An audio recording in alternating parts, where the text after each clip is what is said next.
उष्मुख पर्वत पर बैठे हुए सुग्रीव के मन में बड़ी शंका हुई। उद्विग्न चित्त होकर चारों दिशाओं की ओर देखने लगे। उस समय वानर शिरोमणि सुग्रीव किसी एक स्थान पर स्थिर न रह सके। महाबली श्री राम और लक्ष्मण को देखते हुए सुग्रीव अपने मन को स्थिर न रख सके। उस समय अत्यंत भयभीत हुए वानर राज का चित्त बहुत ही दुखी हो गया। सुग्रीव धर्मात्मा थे, उन्होंने राजधर्म का ज्ञान था। उन्होंने मंत्रियों के साथ विचार कर अपनी दुर्बलता और शत्रु पक्षी की प्रबलता निश्चय किया। तत्पश्चात वो समस्त वानरों के साथ अत्यंत उद्विग्न हो गए। वानरराज सुग्रीव के हृदय में बड़ा उद्योग हो गया। वे श्री राम और लक्ष्मण को देखते हुए अपने मंत्रियों से इस प्रकार बोले, निश्चय ही वे दोनों वीर वाली के भेजे हुए इस दुर्गम वन में विचरते हुए आए हैं। इन्होंने छल से चिर वस्त्र धारण कर लिए, जिसने हम इन्हें पहचान न सके। उधर सुग्रीव के सहायक दूसरे वानरों ने जब उस महाधनुर्धर श्री राम लक्ष्मण को देखा तो वह उस पर्वत तट से भागकर दूसरे उत्तम शिखर पर जा पहुंचे। युद्धपति वानर शीघ्रतापूर्वक जाकर युद्धपतियों के सरदार वानर शिरोमणि सुग्रीव को चारों ओर से घेर कर उनके पास खड़े हो गए। इस तरह पर्वत से दूर पर्वत पर उछलते कूदते अपने वेग से उस पर्वत शिखरों के प्रकंपित करते हुए समस्त महाबली वानर एक मार्ग पर आ गए। उन सब ने उछल कूद कर उस समय वहाँ दुर्गम स्थानों में स्थित हुए पुष्प शोभित बहुसंख्यक वृक्षों को तोड़ डाला। उस बेला में चारों ओर से उस महान पर्वत पर उछल कर आते हुए श्रेष्ठ वानर वहाँ रहने वाले मृग, बिलावों और व्याघ्रों को भयभीत करते हुए जा रहे थे। इस प्रकार सुग्रीव के सभी सचिव पर्वतराज उष्मुख पर्वत पर आ पहुँचे। एकाग्र चित्त हो उस वानर राज से मिलकर उनके सामने हाथ जोड़कर खड़े हो गए। तदनंतर बाली से बुराई की आशंका करके सुग्रीव को भयभीत देख बातचीत करने में कुशल हनुमान जी बोले, आप सब लोग वाली के कारण होने वाली इस भारी घबराहट को छोड़ दीजिए। ये मलय नामक श्रेष्ठ पर्वत है, यहाँ वाली से कोई भय नहीं है। वानर शिरोमणि, जिसमें उद्विग्न चित्त होकर आप भागे हैं, उस क्रूर दिखाई देने वाले निर्दयी वाली को मैं यहाँ नहीं देखता हूँ। सौम्य, आपको अपने जिस पापाचारी बड़े भाई से भय प्राप्त हुआ वो दुरात्मा वाली यहाँ नहीं आ सकता। मुझे आपके भय का कोई कारण नहीं दिखाई देता। आश्चर्य की इस समय आपने अपनी वानर सेना चित्त चपलताओं को ही प्रकट किया। वानर प्रवर, आपका चित्त चंचल है, इसलिए आप अपने को विचार मार्ग पर स्थिर न रख पाते। बुद्धि और विज्ञान से संपन्न होकर आप दूसरों की चेष्टाओं के द्वारा उनका मनोभाव समझो, उसी के अनुसार सभी आवश्यक कार्य करें, क्योंकि जो राजा बुद्धि बल का आश्रय नहीं लेता वो संपूर्ण प्रजा प्रशासन नहीं कर सकता। हनुमान जी के मुख से निकले हुए सभी श्रेष्ठ वचनों को सुनकर सुग्रीव उनसे बहुत ही उत्तम बात कही। इन दोनों वीरों की भुजाएं लंबी, नेत्र बड़े, धनुष्य बाण और तलवार हाथ किए देव कुमारों के समान शोभा पा रहे। इन दोनों को देखकर किसके मन में भय का संचार न होगा। मेरे मन में संदेह है कि दोनों श्रेष्ठ पुरुष वाली के ही भेजे हुए हैं, क्योंकि राजाओं के बहुत से मित्र होते हैं और उन पर विश्वास करना उचित नहीं है। प्राणी मात्र को छंदवेश में विचरण वाले शत्रुओं को विशेष रूप से पहचानने की चेष्टा करनी चाहिए, क्योंकि वो दूसरों पर अपना विश्वास जमा लेते हैं, परंतु स्वयं किसी का विश्वास नहीं करते और अवसर पाते उन विश्वासी पुरुषों पर ही प्रहार कर बैठते। बाली सब कार्यों में बड़ा कुशल है। राजा लोग बहुदर्शी होते, वंचना के अनेक उपाय जानते हैं, इसलिए शत्रुओं का विध्वंस कर डालते हैं। वह शत्रुभूत राजाओं को प्राकृतिक वेशभूषा वाले मनुष्य गुप्तचरों द्वारा जानने का प्रयत्न करना चाहिए। अतः कपिश्रेष्ठ, तुम ही एक साधारण पुरुषों की भांति यहाँ से जाओ और उनकी चेष्टाओं को रूप में तथा बातचीत और तरीके से दोनों को यथार्थ परिचय प्राप्त करो। उनके मनोभाव को समझो। यदि प्रसन्न चित्त जान पड़े, बारंबार मेरी प्रशंसा करके मेरे अभिप्राय को सूचित करने वाली चेष्टाओं द्वारा मेरे प्रति उनका विश्वास उत्पन्न करो। वानर शिरोमणि, तुम ही मेरी ओर से मुंह करके खड़ा हो और उस धनुर्धर वीरों का वन में प्रवेश करने का कारण पूछो। यदि उनका हृदय शुद्ध जान पड़े तो भी तरह तरह की बातें आकृति के द्वारा ये जानने की विशेष चेष्टा करनी चाहिए, दोनों कोई दुर्भावना लेकर तो नहीं आए। वानरराज सुग्रीव इस प्रकार आदेश देने पर पवन कुमार हनुमान जी उस स्थान पर जाने का विचार किया और श्री राम लक्ष्मण विद्यमान थे। अत्यंत डरे हुए दुर्जय वानर सुग्रीव के उस वचन का आदर करके बहुत अच्छा कहकर महानुभव हनुमान जी जहाँ अत्यंत बलशाली और लक्ष्मण थे उस स्थान के लिए तत्काल चल दिए। इत्यर्थ श्रीमद् रामायणे वाल्मीकि आदि काव्ये किष्किंधा कांडे तृतीय सर्ग संपूर्ण। सियावर रामचंद्र भगवान आगमन।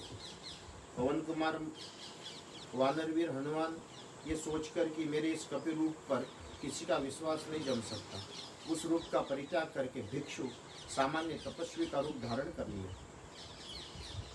तदनंतर हनुमान ने विनीत भाव से उस दोनों रघुवंश वीरों के पास जाकर उन्हें प्रणाम करके मन को अत्यंत प्रिय लगने वाले मधुर वाणी में उनके साथ वार्तालाप आरंभ किया। वानर शिरोमणि हनुमान ने पहले तो उन दोनों वीरों की यथोचित प्रशंसा की, फिर विधिवत उनका पूजन आदर करके स्वच्छंद रूप से मधुर वाणी में कहा, वीरों, आप दोनों सत्य पराक्रमी राजर्षि, देवताओं के समान प्रभावशाली, तपस्वी तथा कठोर व्रत का पालन करने वाले जान पड़ते हैं। आपके शरीर की कांति बड़ी सुंदर है। आप दोनों इस वन्य प्रदेश में किस लिए आए हैं? वन में विचरण वाले मृग समूह तथा अन्य जीवों को भी त्रास देते परंपा सरोवर के तटवर्ती वृक्षों को सब ओर से देखते और इस सुंदर जल वाली नदी सरी की पंपा को सुशोभित करते हुए आप दोनों वेगशाली वीर कौन हैं? आपके अंगों की कांति स्वर्ण के समान प्रकाशित होती। आप दोनों बड़े धैर्यशाली दिखाई देते। आप दोनों के अंगों पर चीर वस्त्र शोभा पाते। आप दोनों लंबी सांसें खींच रहे हैं। आपकी भुजाएं विशाल है। आप अपने प्रभाव से इस वन के प्राणियों को पीड़ा दे रहे, या बताइए आपका क्या परिचय है? आप दोनों वीरों की दृष्टि सिंह के समान है। आपके बल पराक्रम महान है। इंद्र धनुष्य के समान महान शरासन धारण करे हुए हैं। आप शत्रुओं को नष्ट करने की शक्ति रखते हैं। आप कांतिमान तथा रूपवान तथा विशालकाय सांड के समान मंद गति से चलते हैं। आप दोनों भुजाएं हाथी के सुंड के समान जान पड़ती है। आप मनुष्य के श्रेष्ठ परम तेजस्वी है। आप दोनों की प्रभा से गिरिराज रुष्मुख जगमगा रहा है। आप लोग देवताओं के समान पराक्रमी और राज्य भोगने के योग्य। भला इस दुर्गम वन प्रदेश में आपका आगमन कैसे हुआ? आपके नेत्र प्रफुल्ल कमल दल के समान शोभा पाते। आपकी वीरता भरी आप दोनों अपने मस्तक पर जटामंडल धारण करते। दोनों एक दूसरों के समान हैं। वीरों, आप देवलोक से यहाँ पधारे हैं। आप दोनों को देखकर जान पड़ता मानो चंद्रमा और सूर्य स्वेच्छा से भूतल पर उतर आए हैं। आपका वक्षस्थल विशाल है। मनुष्य होकर भी आपको रूप देवताओं के तुल्य है। आपके कंधे सिंह के समान, आपके महान उत्साह भय भरा हुआ है। आप दोनों मदनमत्त सांडों के समान प्रतीत होते। आपकी भुजाएं विशाल सुंदर गोल गोल परिघ के समान सदृढ़ है। समस्त आभूषणों के धारण करने के योग्य है, तो भी आपके विभूषित क्या क्यों नहीं किया? मैं तो समझता हूँ कि आप दोनों समुद्र और वनों से युक्त विंध्य और मेरू पर्वतों से विभूषित इस सारी पृथ्वी की रक्षा करने योग्य हो।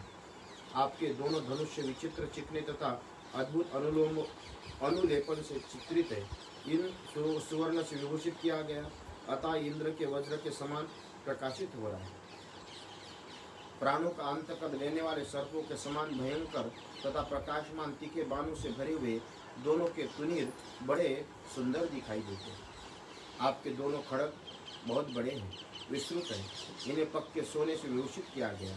दोनों केचुल छोड़कर निकले हुए सर्पों के समान शोभा पाते हैं। वीरों, इस तरह मैं बारंबार आपका परिचय पूछ रहा हूँ, आप लोग उत्तर क्यों नहीं दे रहे? यहाँ सुग्रीव नामक एक श्रेष्ठ वानर है जो बड़े धर्मात्मा और वीर है।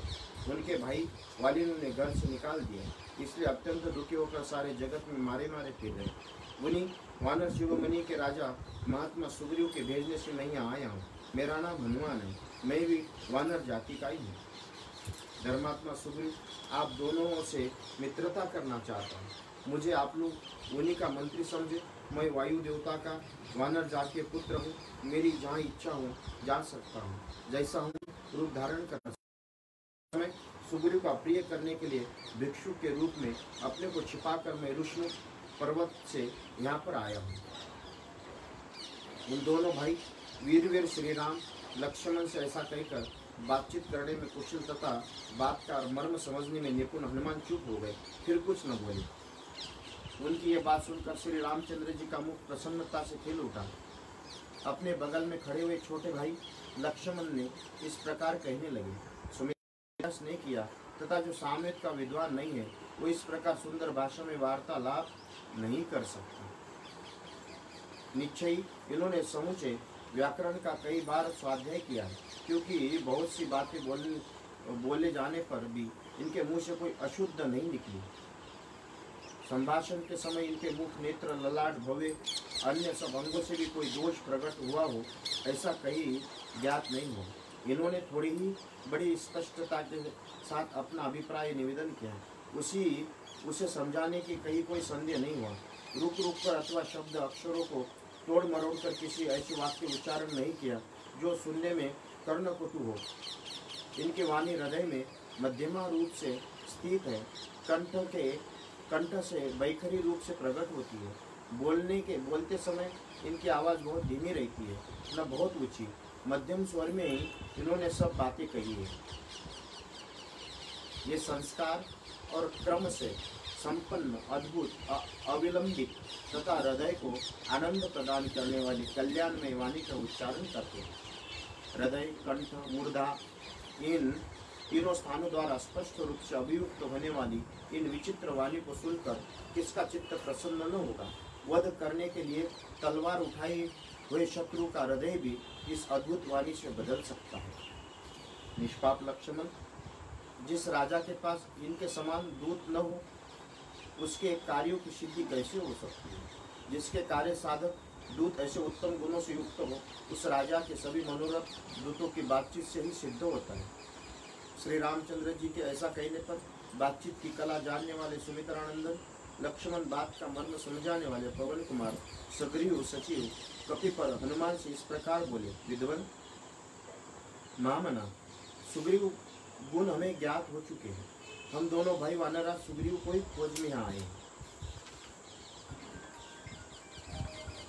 साधु शिरोमणि हनुमान जी, आप सुग्रीव के कथानुसार यहाँ आकर जो मैत्री की बात चला रहे वो हमें स्वीकार है। हम आपके कहने से ऐसा कर सकते हैं।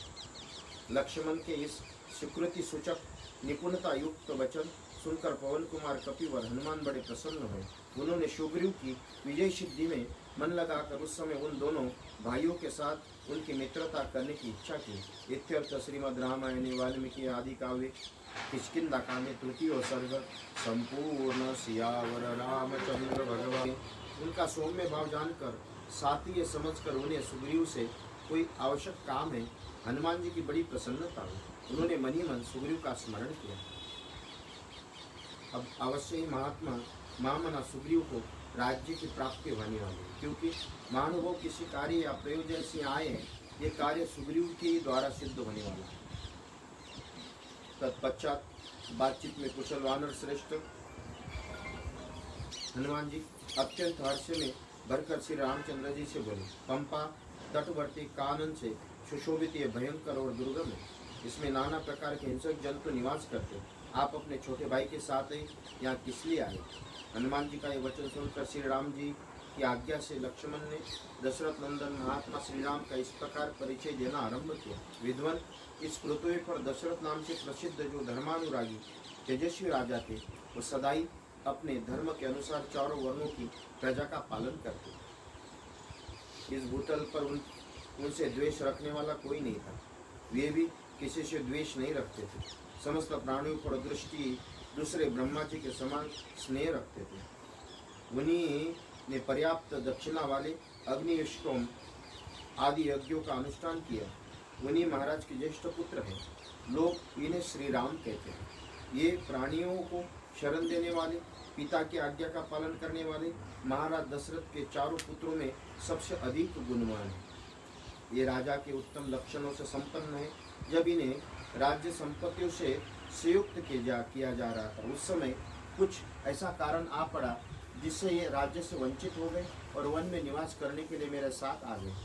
महाभाग, जैसे दिन का क्षय होने पर सायंकाल महातेजस्वी सूर्य अपने प्रभा के साथ अस्ताचल को चली जाती है, उसी प्रकार एक जितेंद्रिय श्री रघुनाथ जी अपनी पत्नी सीता के साथ वन में आए थे। मैं इसका छोटा भाई हूँ, मेरा नाम लक्ष्मण है। मैं अपने कृतज्ञ और बहुत भाई के गुणों से आकृष्ट होकर इनका दास हो गया हूँ। संपूर्ण भूतों के हित में मन लगाने वाले, सुख भोगने वाले योग्य महापुरुष द्वारा पूजनीय, ऐश्वर्य से हीन तथा वनवास में तत्पर मेरे भाई की पत्नी को इच्छानुसार रूप धारण करने वाले एक राक्षस ने सुने आश्रम से हर लिया, जिसमें इनकी पत्नी का हरण किया है। वो राक्षस कौन है और कहाँ रहता है इत्यादि बातों का ठीक ठाक पता नहीं लग रहा। धनु नामक एक दैत्य था जो शाप से राक्षस भाव में प्राप्त हुआ। उसने सुग्रीव का नाम बताया। कहा, वानरराज सुग्रीव सामर्थ्यशाली, महान पराक्रमी, आपकी पत्नी का अपहरण करने वाले राक्षस का पता लगा देंगे। ऐसा कहकर तेज से प्रकाशित हुआ धनु स्वर्गलोक में पहुंचने के लिए आकाश में उड़ गया। आपके प्रश्न के अनुसार मैंने सब बातें ठीक ठाक बता दी। मैं श्री राम दोनों सुग्रीव की शरण में आए हैं। ये पहले बहुत से धन वैभव दान करने में परम उत्तम यश प्राप्त कर चुके हैं, जो पूर्व काल में संपूर्ण जगत के नाथ संरक्षक थे। आज सुग्रीव को अपना रक्षक बनाना चाहते हैं। सीता जिनकी पुत्रवधू है, जो शरणांगत पालक और धर्मवत्सल रहे, उन्हीं महाराज दशरथ के पुत्र शरणानदाता श्री राम आज सुग्रीव के शरण में आए। जो मेरे धर्मात्मा बड़े भाई रघुनाथ जी पहले संपूर्ण जगत को शरण देने वाले तथा शरणागत वत्सल रहे, वो इस समय सुग्रीव के शरण आए। जिनके प्रसन्न होने पर सदा सारी प्रजा प्रसन्नता से खिल उठती, वह श्री राम आज वानरराज सुग्रीव की प्रसन्नता चाहते। जिन राजा दशरथ ने सदा अपने यहाँ आए हुए भूमंडल के सर्व सद्गुण संपन्न समस्त राजाओं का निरंतर सम्मान किया, उन्हीं के त्रिभुवन विख्यात ज्येष्ठ पुत्र श्री राम आज वानरराज सुग्रीव के शरण आए हैं। श्री राम शोक से अभिभूत आर्त होकर शरण में आए। युद्धपतियों सहित सुग्रीव को इन पर कृपा करनी चाहिए। नेत्रों से आंसू बहाकर करुणाजनक स्वर में ऐसी बातें कहते हुए सुमित्रा कुमार लक्ष्मण से कुशल वक्ता हनुमान जी ने इस प्रकार कहा, राजकुमार, वानरराज सुग्रीव को आप जैसे बुद्धिमान क्रोध विजयी जितेंद्रिय पुरुषों से मिलने की आवश्यकता थी। सौभाग्य की बात है कि आपने स्वयं ही दर्शन दे दिया। वे सभी राज्य से भ्रष्ट है। वाली के साथ उनकी शत्रुता हो गई। उनकी स्त्री का भी वाली ने ही अपहरण कर लिया तथा उस दुष्ट भाई ने उन्हें घर से निकाल दिया। इसलिए अत्यंत भयभीत होकर वन में निवास करते हैं। सूर्यनंदन सुग्रीव सीता का पता लगाने में हमारे साथ स्वयं रहकर आप दोनों को पूर्ण सहायता करेंगे। ऐसा कहकर हनुमान जी ने श्री रघुनाथ जी से स्निग्ध मधुर वाणी में कहा, अच्छा, अब हम लोग सुग्रीव के पास चले। उस समय धर्मात्मा लक्ष्मण से उपयुक्त बात कहने वाले हनुमान जी का यथोचित सम्मान किया और श्री रामचंद्र जी से कहा, भैया रघुनंदन, ये वानर श्रेष्ठ पवन कुमार हनुमान अत्यंत हर्ष से भरकर जैसी बात कह रहे, उसमें जान पड़ता सुग्रीव को भी आपसे कुछ काम है। ऐसी दशा में आप अपना कार्य सिद्ध हुआ समझो। इनके मुख की कांति स्पष्टता प्रसन्न दिखाई देती, हर्ष से उत्पन्न होकर बातचीत करते हैं। अतः मेरा विश्वास है पवन पुत्र वीर हनुमान जी झूठ नहीं बोलेंगे। तदनंतर बुद्धिमान हनुमान पवन पुत्र हनुमान जी दोनों रघुवंशी वीरों के साथ सुग्रीव से मिलने के लिए चले। कपि और हनुमान ने भिक्षुक रूप में त्याग कर वानर रूप धारण कर लिया। उन दोनों वीरों को पीठ पर बिठाकर वहां से चल दिए। महान यशस्वी शुभ विचार वाले महापराक्रमी कपिवीर पवन कुमार कृत्य होकर अत्यंत हर्ष से भर गए और श्री राम लक्ष्मण के साथ गिरिवर ऋषमुख पर्वत पर जहाँ पहुँचे। इत्यर्थ श्रीमद् रामायणे वाल्मीकि आदि काव्य आदि किष्किंधा कांड चतुर्थ सर्ग संपूर्णम। सियावर पर्वत पर सुग्रीव के वास स्थान में बिठाकर हनुमान जी वहाँ से मलय पर्वत पर गए, जो ऋषमुख का ही एक शिखर है। वहाँ वानरा सुग्रीव उन दोनों रघुवंशी वीरों का परिचय देते हुए इस प्रकार बोले। महाप्राज्ञ, जिनका पराक्रम अत्यंत दृढ़ अमोघ है, ऐसे श्री रामचंद्र जी अपने भाई लक्ष्मण के साथ पधारे। इन श्री राम का आविर्भाव इक्ष्वाकुल में हुआ है और महाराज दशरथ ने पुत्र है, स्वधर्म पालन के लिए संसार में विख्यात है। अपने पिता की आज्ञा का पालन करने के लिए वन में इनका आगमन हुआ है, जिन्होंने राजस्व यज्ञ, अश्वत्थामा यज्ञ को अनुष्ठान करके अग्निदेव को तृप्त किया था, ब्राह्मणों को बहुत सी दक्षिणाएं बांटी थी, लाखों गवे दान दी थी, जिन्होंने सत्य भाषण पूर्वक तप के द्वारा वसुधा का पालन किया था। उन्हीं महाराज दशरथ के पुत्र श्री राम पिता द्वारा अपनी पत्नी कैकेयी के लिए दिए हुए वर का पालन करने के लिए निमित्त इस वन में आए। महात्मा श्री राम मुनियों की भांति नियम का पालन करते हुए दंडकारण्य में निवास करते। एक दिन रावण ने आकर सुने आश्रम से इनकी पत्नी सीता का अपहरण कर लिया। उन्हीं की खोज में आपसे सहायता के लिए आपकी शरण में आए। ये दोनों भाई श्री राम और लक्ष्मण आपसे मित्रता करना चाहते हो। आप चलकर इन्हें अपनाओ और इनका यथोचित सत्कार करें, क्योंकि ये दोनों ही वीर हम लोगों के लिए परम पूजनीय हैं। हनुमान जी का यह वचन सुनकर वानरराज सुग्रीव स्वेच्छा से अत्यंत दर्शनीय रूप धारण करके श्री राम रघुनाथ जी के पास आए और बड़े प्रेम से बोले, प्रभु, आप धर्म के विषय में भली भांति सुशिक्षित, परम तपस्वी, सब पर दया करने वाले पवन कुमार हनुमान जी ने मुझे आपके यथार्थ गुणों का वर्णन किया। भगवान, मैं वानर हूँ, आप नर हैं। मेरे साथ जो आप मैत्री करना चाहते, इसमें मेरा ही सत्कार और मुझे ही उत्तम लाभ है। यदि मेरी मैत्री आपको पसंद हो तो मेरा ये हाथ फैला हुआ है, आप अपने हाथ में ले ले और परस्पर मैत्री का अटूट संबंध बना रहे, इसके लिए स्थिर मर्यादा बांध दे। सुग्रीव का यह सुंदर वचन सुनकर भगवान श्री राम का चित्त प्रसन्न हो गया। उन्होंने अपने हाथ से उनका हाथ पकड़कर दबाया और सौहार्द का आश्रय ले बड़े हर्ष के साथ शोक पीड़ित सुग्रीव को छाती से लगा लिया। सुग्रीव के पास जाने से पूर्व हनुमान जी ने पुनः भिक्षु रूप धारण कर लिया था। श्री राम सुग्रीव की मैत्री के समय शत्रुदमन हनुमान जी ने भिक्षुक रूप को त्याग कर अपना, इसमें उस वानरराज श्री रघुनाथ जी दोनों के हृदय में बड़ी प्रसन्नता हुई, एक दूसरे की ओर देखते हुए तृप्त हुए। उस समय सुग्रीव की ने श्री रामचंद्र जी से प्रसन्नतापूर्वक कहा, आप मेरे प्रिय मित्र हैं, आज से हम दोनों का दुख और सुख एक है। ये कहकर सुग्रीव ने अधिक पत्ते फूलों वाली शाला वृक्ष की एक शाखा तोड़ी व उसे बिछाकर वह श्री रामचंद्र जी के साथ उस पर बैठ गए। तदनंतर पवन पुत्र हनुमान ने अत्यंत प्रसन्न हो चंदन वृक्ष की एक डाली, जिनमें बहुत से फूल लगे थे, तोड़कर लक्ष्मण को बैठने के लिए इसके साथ हर्ष से भरे हुए सुग्रीव ने जिस नेत्र हर्ष से खिल उठे थे, उस समय भगवान श्री राम से स्निग्ध मधुरवाणी में कहा, श्री राम, मैं घर से निकाल दिया गया हूँ, भय से पीड़ित होकर यहाँ विचरता हूँ। मेरी पत्नी भी मुझसे छीन ली गई। मैंने आतंकित होकर वन में दुर्गम पर्वत का आश्रय लिया। रघुनंदन, मेरे बड़े भाई वाली ने मुझे घर से निकालकर मेरे साथ वैर बांध लिया। उसी से त्रास भय से बुद्ध भ्रांत चित्त होकर मैं उस वन में निवास करता हूँ। महाभाग, वाली के भय से पीड़ित हुए मुझ सेवक का आप अभयदान दीजिए। ककुस्त, आपको ऐसा करना चाहिए जिसमें मेरे लिए किसी प्रकार का भय न रह जाए। सुग्रीव का ऐसा कहने पर धर्म के ज्ञाता धर्मवत्सल ककुस्त कुलभूषण तेजस्वी श्री राम हंसते हुए कहा कि सुग्रीव इस प्रकार उत्तर दिया, महाकपे, मुझे मालूम है मित्र उपकारी फल देने वाले होते। मैं तुम्हारी पत्नी का अपहरण करने वाले वाली का वध करूँगा। मेरे तुरीन में संग्रहित हुए सूर्य तुल्य तेजस्वी बाण अमोघ है, इसका वार खाली नहीं जाता, ये बड़े वेगशाली है। इसमें कंक पक्षी के परों पंख लगे हुए हैं, जिसमें ये आच्छादित है।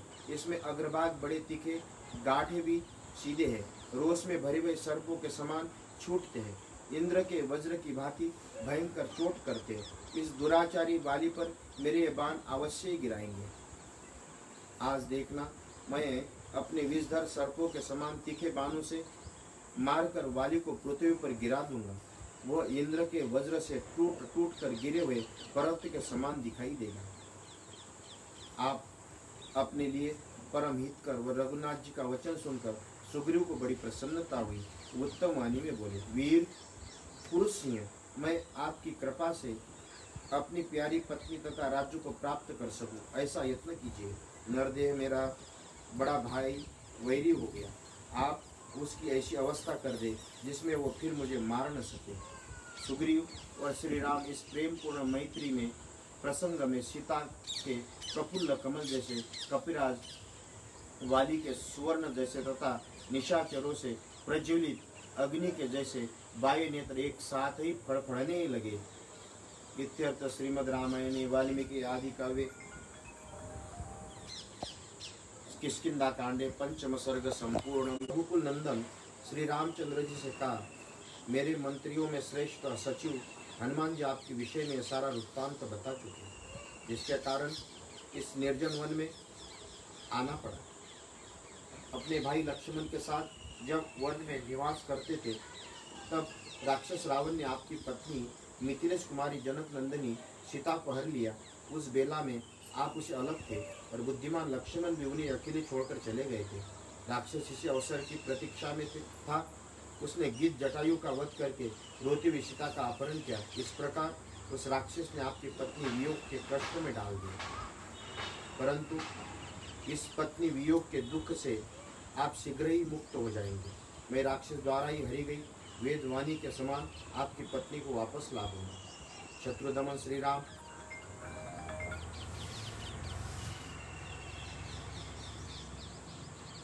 आपकी भार्या सीता पाताल में हो, आकाश में है, ढूंढ लाकर आपकी सेवा में समर्पित कर दूंगा। रघुनंदन, आप मेरी इस बात का सत्य माने। माँ बाई, आपकी पत्नी जहर मिलाए हुए भोजन की भांति दूसरों के लिए अग्राह्य है। इंद्र से संपूर्ण देवता अशुभ उन्हें पचा नहीं सकते। आप शोक त्याग दीजिए, मैं आपकी प्राण वल्लभा को अवश्य ला दूंगा। एक दिन मैंने देखा, भयंकर कर्म करने वाले कोई राक्षस किसी स्त्री को लिए जा रहा था। मैं अनुमान से समझता हूँ वो मिथिलेश कुमारी सीता ही रही होगी, इसमें संशय नहीं, क्योंकि वो टूटे हुए स्वर में हा राम हा लक्ष्मण पुकारते हुए रो रही थी तथा रावण की गोद में नागराज की वधू नागिन की भांति छटपटाती हुई प्रकाशित हो रही थी। 4 मंत्रियों सहित 5वां मई शैल शिखर पर्वत पर बैठा हुआ उस मुझे देखकर देवी सीता ने अपनी चादर और कई सुंदर आभूषण ऊपर से गिराए। रघुनंदन, वो सब वस्तुएं हम लोगों ने लेकर रख लिए, मैं अभी उन्हें लाता हूँ, आप उन्हें पहचान सकते हैं। श्री राम ने यह प्रिय संवाद सुनने वाले सुग्रीव से कहा कि सखे शीघ्र ले आओ, क्यों विलंब कर रहे हैं। उनका ऐसा कहने पर सुग्रीव शीघ्र ही श्री रामचंद्र जी का प्रिय करने की इच्छा से पर्वत की एक गहन गुफा में गए। चादर तथा वो आभूषण लेकर निकल आए। बाहर आकर वानर राज ने, लीजिए, ये देखिए, ऐसा कहकर श्री राम को सारे आभूषण दिखाए। उस वस्त्र और आभूषणों से लेकर श्री रामचंद्र जी कुहासे से ढके हुए चंद्रमा की भांति आंसुओं से अवरुद्ध हो गए। सीता के स्नेहवश बहते हुए आंसुओं से उसका मुंह वक्षस्थल भीगने लगा। हाँ प्रिय, ऐसा कहकर रोने लगे और धैर्य छोड़कर पृथ्वी पर गिर पड़े। उन उत्तम आभूषणों को बारंबार हृदय से लगाकर बिल में बैठे हुए रोष से भरे सर्प की भांति जोर जोर से सांस लेने लगे। उनके आंसुओं का वेग रुकता नहीं था। अपने पास खड़े हुए सुमित्रा कुमार लक्ष्मण की ओर देखकर श्री राम दीन भाव से विलाप करते हुए बोले, लक्ष्मण देखो, राक्षस की द्वारा हरी जाती विजय नंदिनी सीता ने वो चादर और एक गहने अपने शरीर से उतार कर पृथ्वी पर डाल दिए। निशाचर के द्वारा अपहृत होती हुई सीता के द्वारा त्यागे गए आभूषण निश्चय ही घास वाली भूमि पर गिरे होंगे, क्योंकि इनका रूप जो का त्यों ही दिखाई देता, ये टूटे टूटे नहीं है। श्री राम का ऐसा कहने पर लक्ष्मण बोले, भैया मैं इस बाजूबंदों को तो नहीं जानता, न इस कुंडलों को ही समझ पाता हूँ, न इस किसके है, परंतु प्रतिदिन भाभी के चरणों में प्रणाम करने के कारण मैं दोनों नुपुरों को अवश्य ही जानता हूँ।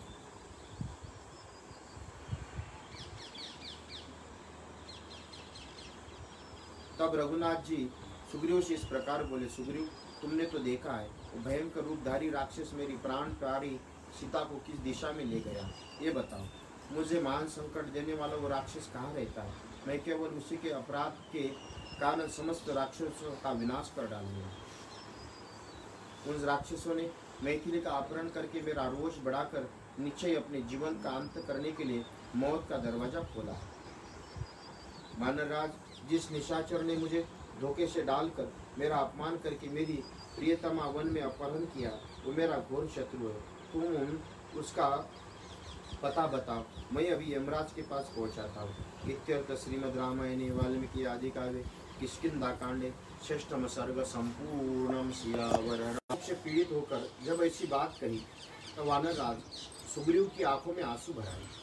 वे हाथ जोड़कर अश्रु गदगद कंठ से इस प्रकार बोले, प्रभु नीच कुल में उत्पन्न हुए उस पापात्मा राक्षस का गुप्त निवास स्थान कहाँ है, उसमें कितनी शक्ति है, उसका पराक्रम कैसा है, अथवा किस वंश का है, इस सब बातों को मैं सर्वथा नहीं जानता, परंतु आपके सामने सच्ची प्रतिज्ञा करके कहता हूँ, मैं यत्न करूँगा कि जिससे मिथिलेश कुमारी सीता आपको मिल जाए। इसलिए शत्रुदमन वीर, आप शोक त्याग दें। मैं आपके संतोष के लिए सैनिकों सहित रावण का वध करके अपना ऐसा पुरुषार्थ प्रकट करूंगा जिससे आप शीघ्र ही प्रसन्न हो जाएंगे। इस प्रकार मन में व्याकुलता लाना व्यर्थ है। आपके हृदय में स्वाभाविक रूप से जो धैर्य है इसका स्मरण कीजिए। इस तरह बुद्धि और विचार को हल्का बना देना, उसकी सहज गंभीरता को खो देना आप जैसे महापुरुषों के लिए उचित नहीं है। मुझे भी पत्नी के विरह का महान कष्ट प्राप्त हुआ है, परंतु मैं इस तरह शोक नहीं करता, न धैर्य को ही छोड़ता हूँ। यद्यपि मैं एक साधारण वानर हूँ, तथापि अपनी पत्नी के लिए निरंतर शोक नहीं करता हूँ। फिर आप जैसे महात्मा, सुशिक्षित और धैर्यवान महापुरुष शोक करे, इसके लिए तो कहना ही क्या। आपको चाहिए धैर्य धारण करें, इस गिरते हुए आंसुओं को रोके, सात्विक पुरुषों की मर्यादा और धैर्य का परित्याग न करें। आत्मजनों के वियोग आदि से होने वाले शोक से, आर्थिक संकट में अथवा प्राणांतकारी भय उपस्थित होने पर जो अपनी बुद्धि से दुख निवारण करता है, उपाय का विचरण करे, धैर्य धारण करता, वो कष्ट नहीं भोगता। जो मूढ़ मानव घबराहट में पड़ा रहता है, वो पानी में भार से दबी हुई नौका के समान शोक में विनाश होकर डूब जाता है। मैं हाथ जोड़ता हूँ, प्रेम पूर्वक अनुरोध करता हूँ, आप प्रसन्न हो, पुरुषार्थ का आश्रय ले, शोक को अपने ऊपर प्रभाव डालने का अवसर न दे। जो शोक का अनुसरण करता है उसे सुख नहीं मिलता, और जो उसका तेज भी क्षीण हो जाता है, अतः आप शोक न करें। राजेंद्र, शोक से आक्रांत हुए मनुष्य के जीवन में उनके प्राणों की रक्षा के लिए संशय उपस्थित हो जाता है। इसलिए आप शोक त्याग दें और केवल धैर्य का आश्रय लें। मैं मित्रता के नाते हित की सलाह देता हूँ, आपको उपदेश नहीं दे रहा हूँ। आप मेरी मैत्री का आदर करते हुए कदापि शोक न करें। सुग्रीव ने जब मधुर वाणी में इस प्रकार सांत्वना दी, तब श्री रघुनाथ जी ने आंसुओं से भीगे हुए अपने मुख को वस्त्र से छोर से पोंछ लिया। सुग्रीव के वचनों से शोक का परित्याग करके स्वस्थ चित्त कुकुस्थ कुलभूषण भगवान श्री राम ने मित्र और सुग्रीव को हृदय से लगा लिया। इस प्रकार का सुग्रीव एक स्नेही हितैषी मित्रों को कुछ करना चाहिए, वही तुमने किया। तुम्हारा कार्य सर्वथा उचित और योग्य है। सखे, तुम्हारे आश्वासन से मेरी सारी चिंता जाती रही। अब मैं पूर्ण स्वस्थ हूँ। तुम्हारे जैसा बंधु का विशेषता ऐसे संकट में समय मिलना कठिन होता है, परंतु तुम्हें मिथिलेश कुमारी सीता तथा रौद्र रूपधारी दुरात्मा राक्षस रावण का पता लगाने के लिए प्रयत्न करना चाहिए। साथ ही मुझे भी इस समय तुम्हारे लिए जो कुछ अवश्य करना हो उसके बिना किसी संकोच से बताओ। जैसे वर्षा काल में अच्छे खेतों में बोया हुआ बीज अवश्य फल देता, उसी प्रकार तुम्हारा सारा मनोरथ सफल होगा। वानर श्रेष्ठ, मैंने अभिमान पूर्वक इस वाली के वध आदि करने की बात कही, इसे तुम ठीक ही समझो। मैंने पहले भी कभी झूठी बात नहीं की, मैं भविष्य में कभी असत्य नहीं बोलूँगा। इस समय जो कुछ कहा है उसे पूर्ण करने के लिए प्रतिज्ञा करता हूँ, तुम्हें विश्वास दिलाने के लिए सत्य की शपथ खाता हूँ। रघुनाथ जी, बात विशेषता उनकी प्रतिज्ञा सुनकर अपने वानर मंत्रियों से सुग्रीव को बड़ी प्रसन्नता हुई। इस प्रकार एकांत में एक दूसरे को निकट बैठे हुए दोनों नर और वानर, श्री राम और सुग्रीव दोनों ने परस्पर सुख और दुख की बातें कही, जो एक दूसरों के लिए अनुरूप थी। राजाधिराज महाराज रघुनाथ जी की बात सुनकर वानर वीरों ने प्रधान विद्वान सुग्रीव ने उस समय मन ही मन अपने कार्य सिद्धि होते हुए मान लिया। इत्यर्थ श्रीमद् रामायणे वाल्मीकि आदि काव्ये किष्किंधा कांडे सप्तमं सर्ग संपूर्णं। सियावर रामचंद्र